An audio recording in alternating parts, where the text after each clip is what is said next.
Shahadath solution, the online education. এই চ্যানেলে সবাইকে স্বাগতম। আমি মিস্টার শাহাদাত হোসেন।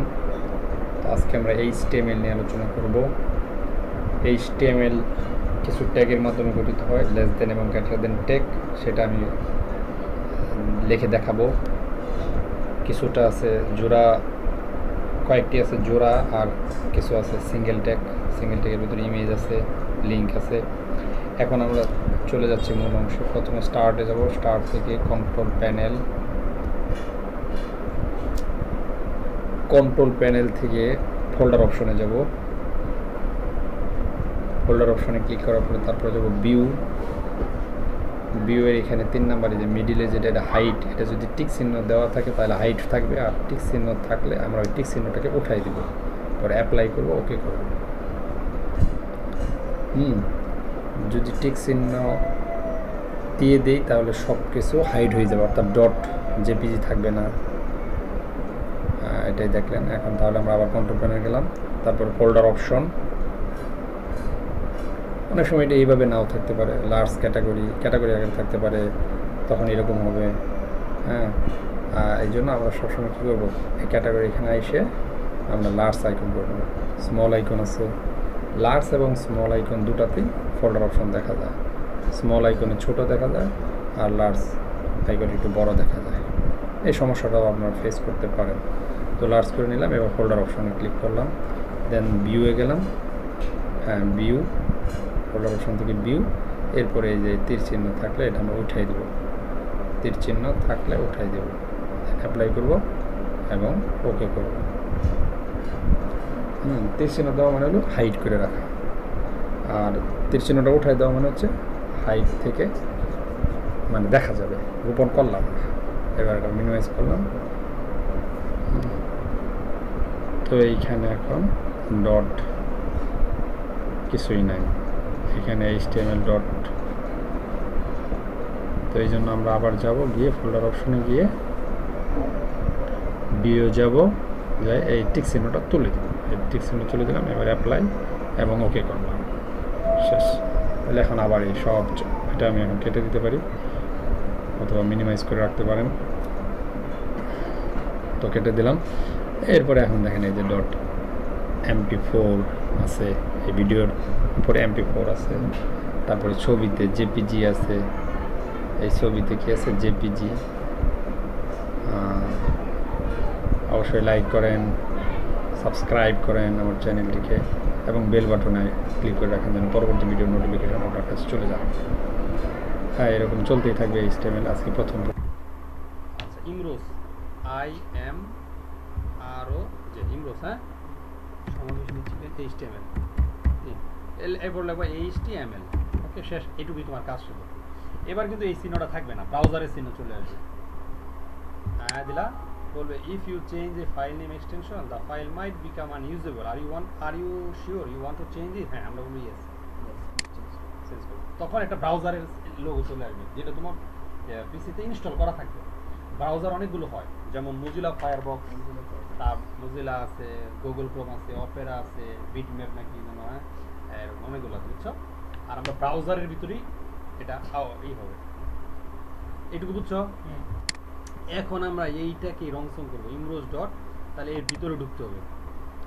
তখন তোমাদের একটা সফটওয়্যার লাগবে, সেটা হলো নোটপ্যাড প্লাস প্লাস। আবার নোটপ্যাডও করা যায়, ওটা কোনো কঠিন কিছু না। একটা সফটওয়্যার ডাউনলোড করতে হবে, পরে আমি দেখাবো নি। যেহেতু ইন্টারনেট অফ করে দিচ্ছি তো সমস্যা নাই। এইটা ইনস্টল করলেই দেখবা তোমার এখানে চলে আসবে, যে কোনো কিছুর রাইট বাটন ক্লিক করলে ওইখানে দেখবা যেগুলো ইনস্টল করা আছে সেখানে চলে আসবে। যেমন ধরো এখানে আমি যদি রাইট বাটন ক্লিক করি, এই যে নোটপ্যাড প্লাস প্লাস আছে না, এরকম ইনস্টল করা থাকে। তাহলে আমরা কাজ করবো নোটপ্যাড প্লাস প্লাসে।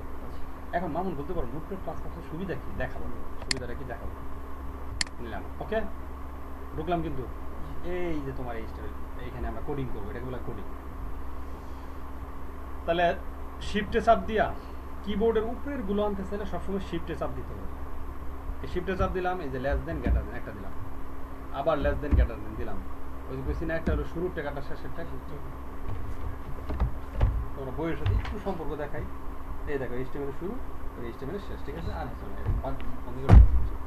তাহলে শুরুর ট্যাগ শেষের ট্যাগ কি দিয়ে লিখছি, HTML, দেখছো? এখন ওই যে ওই কথাটা কেন বললাম দেখো, HTML খুব সহজ জিনিস শুরুতে। এখন দেখো ওই যে নোটপ্যাড প্লাস প্লাসের সুবিধা কি জানো, এটাতে কালার করলেই এই যে মাঝখানে কিছু লেখো, মনে করো এই যে হলুদ হয়ে যাবে, অর্থাৎ এই যে কালারটা দেখো চেঞ্জ হয়ে গেছে না, মানে এই ট্যাগ থাকলে কি হবে, দুইটাই কালার হবে। আর যদি এই ট্যাগটা না দাও তাহলে বুঝবা তোমার ভুল আছে। এই যে কালার হচ্ছে না এখন, এই দেখো কালার হচ্ছে না, দেখো দেখো বুঝতেছো? আর দেখো এটা দেওয়ার সাথে সাথে কালার হচ্ছে, দেখো এই যে ব্যাক সাইড, বুঝছো? এইটা হলো সুবিধা নোটপ্যাড প্লাস। তোমার কোনো ভুল হচ্ছে কিনা বোঝাবো, ক্লিয়ার? তাহলে আমরা এই জিনিসটা, আচ্ছা বলো আর একটা বেসিক জিনিস বুঝে আসি। তোমার এই শরীরের ভিতরে তোমার গেঞ্জিটা আছে না, তোমার গেঞ্জি বড় না তোমার শরীর বড়? যেটা আবরণ করে রাখছো, গেঞ্জি দিয়ে যতটুকু আবরণ করে রাখছো, তোমরা এসএসসিতে সাবসেট করো নাই? এই দেখো কই গেল, এই দেখো এ যদি একটা সেট হয় 1 2 3 আর বি যদি আরেকটা সেট হয় 1 2, তার মানে এ কে এর ভিতরে আছে না? আছে। এই যে আমার পাঞ্জাবি বড় আমার শরীরের ভিতরে, তাহলে শরীর সাবসেট পাঞ্জাবি, তার মানে বি সাবসেট এ। আর যদি এখানেও 3 থাকতো তাহলে হচ্ছে সাবসেট অর ইকুয়াল, বুঝছো? এইটা আর কিছু, এইটা এখন কেমন বুঝাবো দেখো। একটা HTML গঠন করতে কি কি লাগে জানো? HTML এর শুরু, HTML এর শেষ হলো, তারপরে ভিতরে থাকে তোমার হেড, এই দেখো, ওকে? তুমি সব বুঝবা, দেখো হেড লেখো, HCAD, হেড মানে মাথা। আরে ভাই আমাদের মাথা আছে না, ওইরকম বললাম না, কম্পিউটার সায়েন্সে পড়ার মানুষ শোনা একদম আগে ইয়ের মতো, একদম মানে প্র্যাকটিক্যাল লাইফ। তাহলে প্রথমে HTML দিবা, ঠিক আছে? তারপর হেড দিবা, আর হেডের ভিতর লিখবা টাইটেল। আরে ভাই এটা হলো একটা পাত্রের মতো, মানে পাত্রে এই ল্যাপটপের জায়গা কি এখান থেকে এটা শেষ না? তার মানে এটা HTML, এটা HTML শেষ। এখন ভিতরে যা সরঞ্জাম সব খালি ভিতরে ঢুকবে, আর কিছু না, পাত্রের মতো, আর কিছুই না। তার মানে হেডের ভিতরে যেটা লিখতেছে ওইটা ভিতরে, হেডের ভিতরে থাকবে কি টাইটেল, ঠিক আছে? TITL। আচ্ছা আজকে সবাই থাকলে ভালো লাগতো না কত? একটা জিনিস বারবার বলা যায় নাকি? তো তোমরা ছাত্রদের এই জিনিসটা আবার মনে রিপিট করতে হবে, কারণ বেশিরভাগ তো আসেই নেই। আচ্ছা এই ছেলেটা কেন আসলো না? আচ্ছা দাঁড়াও, HTML শেষ। হ্যাঁ এবার দেখো হেডের ভিতর, টাইটেল ভিতর লিখলাম মনে করো this is our first HTML নাকি? এটা কোথায় চলে যাবো? হেডলাইনের মতো। এই যে দেখো এখানে একটা হেডলাইন আছে না, মনে করো সি ইউজার ডেস্কটপ এরকম, this is our first first HTML, মনে করি এটা আমাদের প্রথম HTML, ঠিক আছে? তাহলে HTML এর নিচে নিয়ে নাও হেডে, টাইটেল তো আছেই, হেডের কি করো নিচে নিয়ে নাও, হেডের ভিতরে থাক টাইটেল,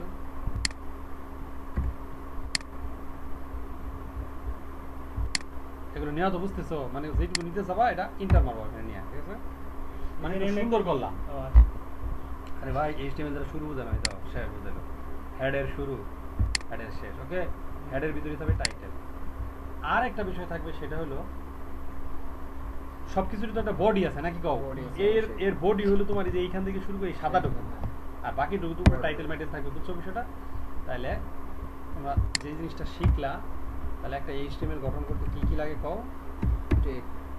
এখানে লাগবে বডি, BODY, বডির শেষ, বডি ওকে? এখন এই বডির ভিতরে তুমি যাই লিখবা, এটাই হলো মূল অংশ, এইটাই তোমার এই প্রদর্শন হবে এইখান থেকে শুরু করে এইখানের মধ্যে, ক্লিয়ার?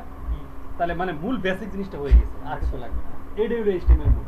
এখন তুমি যত বড় বড় কোডিং দেখো এর ভিতরে আর কিছু না, তুমি বেশি ভালো ঠিক করলে তাহলে মানে খুব এক্সপার্ট হইতে চাইলে তোমাকে অনেক কিছু নিয়ম জানতে হবে, তারপর তোমাদের বইয়ে যতগুলো নিয়ম আছে আমি সব বলে দেবো, ওকে? কথা কি বুঝছো? তাহলে এটা হলো কঙ্কাল HTML এর। তাহলে প্রথমে কি থাকবে কও? শুরু শেষ, তারপর কি থাকবে? হেডের শুরু হেডের ভিতরে কি থাকবে? Very good. তারপর কি থাকবে? বডি। টেবিল দিয়ে তৈরি করলে সেটা অন্য কথা, আচ্ছা এটা আমরা বুঝলাম। এরপরে দেখবা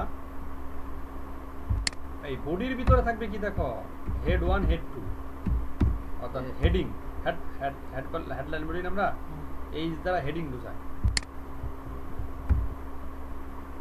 তাহলে মনে করো আমরা এখানে দিলাম মনে করে লিখলাম no man can live forever, no man can live forever মানে কি কত, মানে কোনো মানুষ অমর নয়, ফরএভার মানে চিরকাল বেঁচে থাকে না, no man can live forever. এখন আমরা সময় বাঁচানোর জন্য এই লাইনটাকে কপি করতে হয় কেমনে দেখো, লেফট বাটনের চাইপা ধরে এরকম করতে হয়, বুঝছো? তাহলে ওটা কালার হয়, মানে যে অংশটুকু কপি করবে সিলেক্ট হইল, হ্যাঁ লেফট বাটন চাইপা ধরে নিয়ে আসতে হয়, তারপরে কন্ট্রোল সি শর্টকাট, কপি হয়ে গেল।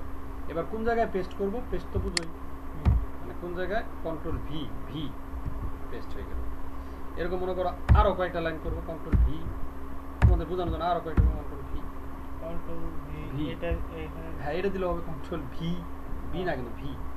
ওকে, এবার নামগুলো চেঞ্জ করে দাও, এটা H1 দাও, এটা H1 দিলাম, এক নাম্বার হেডিং হেডলাইন, হ্যাঁ হ্যাঁ এই জন্যই তো আসতে দাও। এটা হলো 2 নাম্বার, 3 নাম্বার, সরি 3 নাম্বার, নামটা চেঞ্জ করে দিলাম কি 4 নাম্বার। ওকে, আবার এদিকে চলে যাও, দেখো আমি কেমন কাজটা করতেছি। 4 নাম্বার উপরে গেলাম, ভিতরে আনলাম, 3 নাম্বার উপরে গেলাম, ভিতরে আনলাম, 2 নাম্বার, 1 নাম্বার তো আছে, ক্লিয়ার।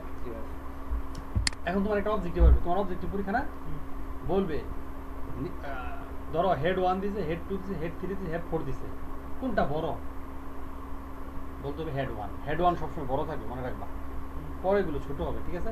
এখন এটা যদি আমরা সেভ করি, যখন দেখবা এরকম লাল দাগ আছে তখন বুঝবা তোমার এই প্রোগ্রাম রান হইলেও সমস্যা করবে, তখন তার মানে এটা সেভ করা হয় নাই। করা হয় নাই, সেভ করা হয়। শর্টকাট সিস্টেম হলো control S, shortcut key control S দিলে সেভ হয়ে গেল, যাও সেভ হয়ে গেল। লাল দাগ আছে এখন, অথবা এইখানে গিয়ে সেভ করা যায়, এই যে সেভ। ওকে, এখানে একটা চাপ মারলে হবে। মনে করো নতুন আমি কিছু একটা লিখলাম, আবার দেখবা লাল হয়ে যাবে, এই যে এল দিলাম লাল হয়ে গেছে, এখন এটা সরাইলাম, এখন আবার সেভ করি, এখানে দেখাই, তাহলে একটা কিবোর্ড দিয়ে দেখাইলাম, আর একটা এইভাবে সেভ করা যাবে, ক্লিয়ার। এবার রান করবো আমরা কেমন, দেখো এই জিনিসটা কিভাবে দেখো, এই যে রানে যাইতে হবে, রান আছে না, এখানে একটা চাপ দিতে হবে। এবার এই যে লঞ্চ ইন ফায়ারবক্স অথবা ক্রোম আছে, যে কোনো একটা ব্রাউজার, এই সবগুলো ব্রাউজার, এটা হলো লঞ্চ ইন ফায়ারফক্স, এটা হলো মানে হচ্ছে ইন্টারনেট এক্সপ্লোরার, এটা হলো ক্রোম, এটা হলো সাফারি। তাহলে আমরা যেহেতু ব্রাউজার আছে, কি বলে মোজিলা ফায়ারবক্সে রান করবো, আর দিলাম, চলে আসছে আমাদের টাইটেলটা আসবে এইখানে, এই যে দেখো this is our first step, বুঝছো?